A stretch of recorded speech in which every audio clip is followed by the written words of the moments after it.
Pero ang bagal. Wala yan sa Google, sa akin mo lang narinig yan. Sa paglalakad mo palang ramdam mo na yan. Mapaalmusal, tanghalian, hapunan. Lagi yan yung sinasabi kong extremely powerful.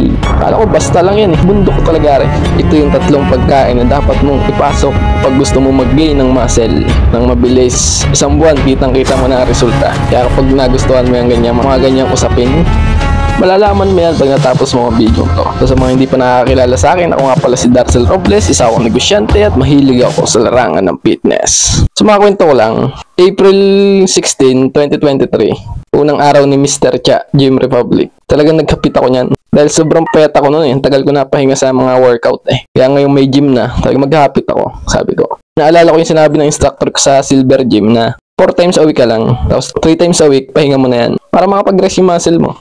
Kaya yung unang mga 4 months ko nung April, simula April, May, June, July, ganun yung ginagawa ko, 4 times a week lang, tapos yung 3 days ko pahinga. Lumaki ako nun hanggang September, pero ang bagal. Pagpatak na hanggang November, sabi ko, napapansin ko, lumalakas lang ako magbuhat, pero steady na yung katawan ko. Hindi siya nalaki. Lumalakas lang yung strength ko sa buhat. Eh kung may mali dito. Kung may kulang ako, naisip ko yung kulang ko. Sabi ko, pagkain to. Ito yung kulang ko, pagkain. May mali ako sa kain. Kasi yung kain ko, yung pa rin yung kain ko nung payat ako eh. So, ang ginawa ko, binago ko yung kain ko. Simula 3, ginawa kong 4. Tapos, lagi yung kain ko, may chicken breast. Hindi nawawalan. Mapaalmusal, tanghalian, hapunan. Lagi may chicken breast yan. Tapos, ang itlog, kapartner lagi niyan. Almusal, tanghalian, hapunan din. Meron din akong itlog. Tapos, meron pa ako nung merienda. Pork naman yun, baboy. Piprito ko lang yun. Kain uli yun, kanin uli. May kasama uling kanin. Nung natuklasan ko yun, ginawa ko siya ng consistent, araw-araw, kahit rest day ako. Isang buwan lang nag-gain ako ng 2.5 kilos, tapos yung muscle ko bilog na bilog pa.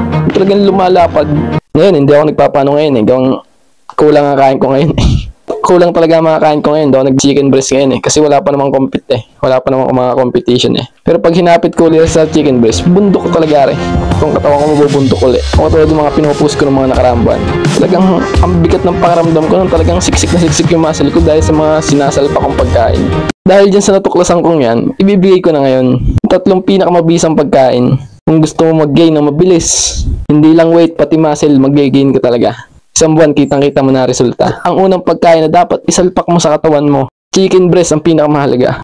Naalala ko dati nung hindi talaga ako nag-chicken breast, talagang steady yung katawan ko eh. Pero nung sinimulan ko itong chicken breast na to, talagang ang bilis ng pagbabago eh, kita ko agad eh. Kita ko agad yung chicken breast eh, ang bilis ng pagbabago niya eh.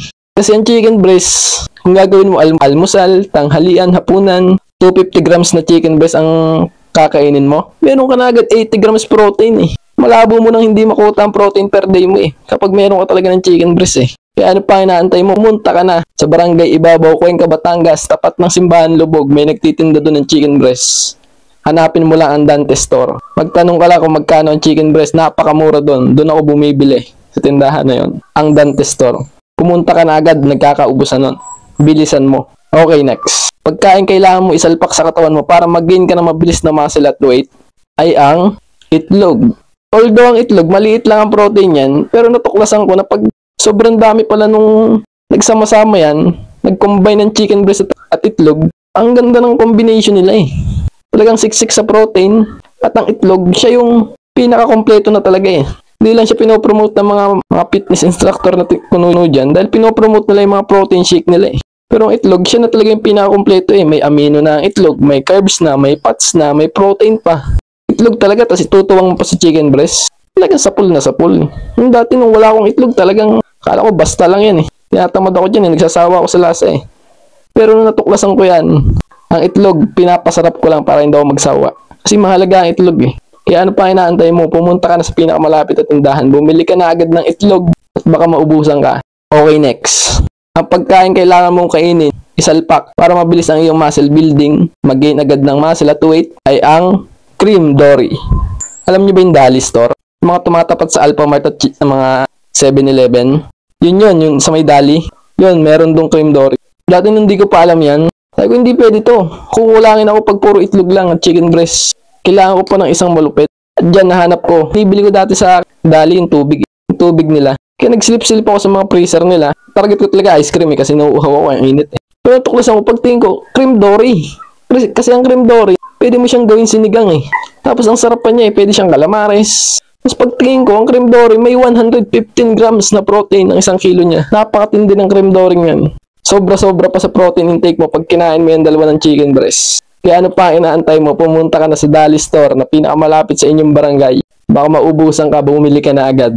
Kung gusto mo magpalaki talaga. Kapag hindi mo ginawa yan talaga, may ista ka. Yari ka dyan. Kasi sa paniniwala ko, kailangan mo na ng sapat na kaalaman eh. Kasi marami nangangarap dyan ng magagandang katawan eh. Pero nawawalan sila ng gana kapag gusto nila mag-gym pero nawawalan sila ng gana kapag hindi nila agad makikita yung resulta eh. Kaya ito yung mga tips ko na pampabilis.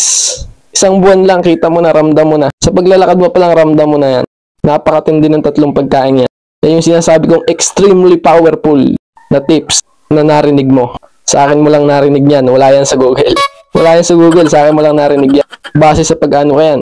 Sa paglalakbay ko sa isang fitness journey. Kasi ang kalaban mo dito, alam mo kung ano?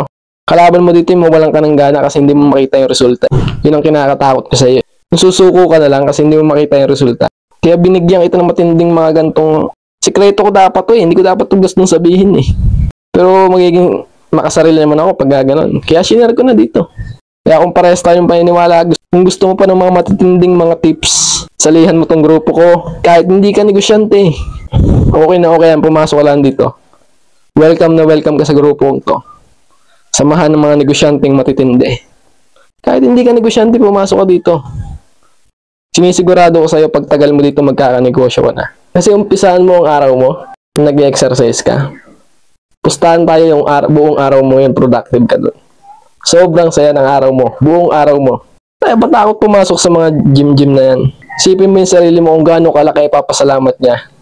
Di mo man makita ngayon, pero balang araw pasasalamatan ka ng sobra-sobra ng sarili mo na ginawa mo yan. Yung unang hakbang na yan, patungo sa fitness journey mo.